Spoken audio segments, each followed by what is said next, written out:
আলু টমেটো দিয়ে বড় মাছ রান্না। আলু সিদ্ধ করে ছিলে আঙুল দিয়ে আস্ত আলুগুলোকে চ্যাপ্টা করে ভেঙে ভেঙে রেখে দিলাম। আর কাতলা মাছের টুকরাগুলো ধুয়ে নিয়েছি। চুলায় বসিয়ে দিলাম পাতিল, তাতে দিয়েছি তেল ও পেঁয়াজ কুচি দিয়ে ভেজে হালকা ব্রাউন করে নিব। তারপর বাটিতে নিলাম অল্প পানি, তাতে দিয়েছি হলুদের গুঁড়া, মরিচের গুঁড়া, ধনিয়ার গুঁড়া, জিরার গুঁড়া, স্বাদ মতো লবণ। সবগুলোকে পাতিলে ঢেলে দিব কষানোর জন্য।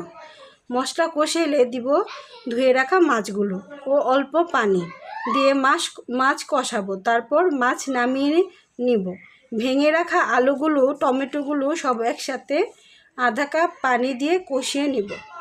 তারপর দিব 3 কাপ পানি। এ পর্যায়ে চুলা মিডিয়াম টু লো আঁচে থাকবে। তরকারি হয়ে এলে দিব কষিয়ে রাখা মাছ ও কাঁচামরিচ। 5 মিনিট পর নামিয়ে পরিবেশন।